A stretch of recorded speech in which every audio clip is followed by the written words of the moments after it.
On va voir maintenant un autre hadith qui, là, lui, est beaucoup plus détaillé, ce qui est rare de la part du prophète.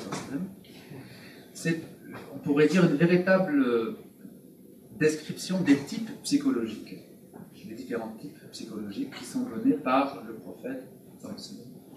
Il nous dit il y a 4 types de cœur.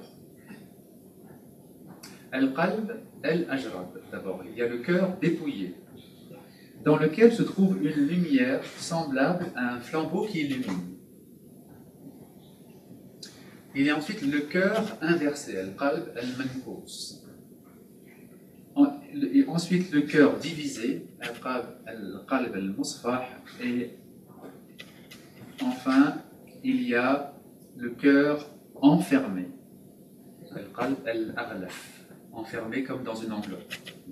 Maintenant, il va nous expliquer quelles sont les caractéristiques de ces 4 types de cœur.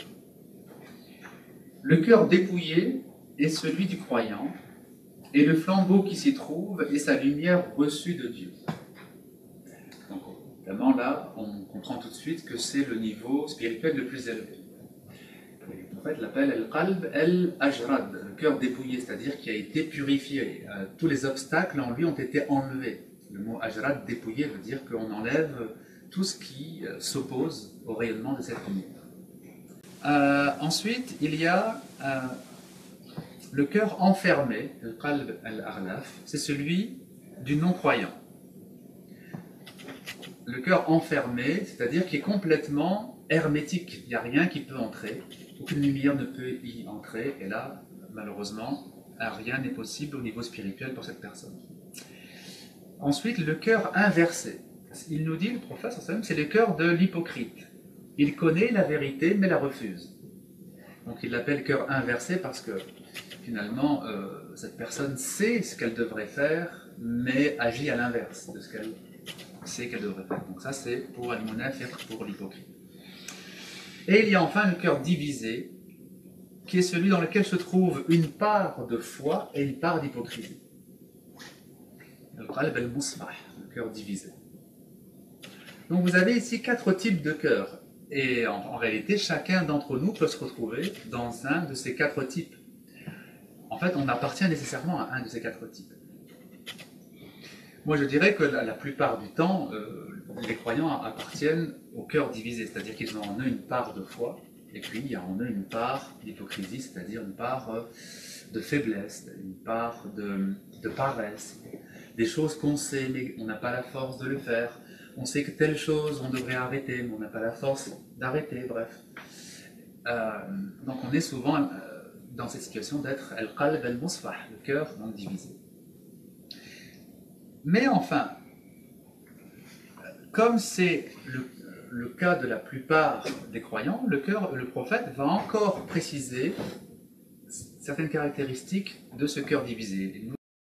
La part de foi qui s'y trouve est comparable à une alimentation arrosée par une eau pure. Et la part d'hypocrisie qui s'y trouve est comparable à une blessure baignée de pus et de sang. La part qui sera la plus forte, la tendance qui va dominer le cœur. Donc il prend une image pour nous parler de la beauté de la part lumineuse et puis la laideur de cette part d'hypocrisie. Il prend donc une image qui est la bonne plantation, qui est donc arrosée par une eau pure, une eau de pluie qui est pure. Et puis la part d'hypocrisie en nous, c'est un peu comme une infection, c'est une blessure infectée où le pus se développe et où l'infection attaque les tissus et ronge les tissus. Notre cœur, il est comme ça en fait. Il est effectivement le théâtre d'une lutte entre la tendance au bien, la tendance verticale, celle qui nous élève, et la tendance descendante, celle qui nous tire vers le bas. Donc vous voyez que dans ce hadith, on a beaucoup de précisions sur ce qu'on peut appeler la psychologie spirituelle du prophète, c'est-à-dire les différents types psychologiques ou spirituels qui existent. Et si l'on pense, disons, faire partie d'un cœur divisé, c'est-à-dire avec une part de bien et une part négative, eh bien, on va voir comment le prophète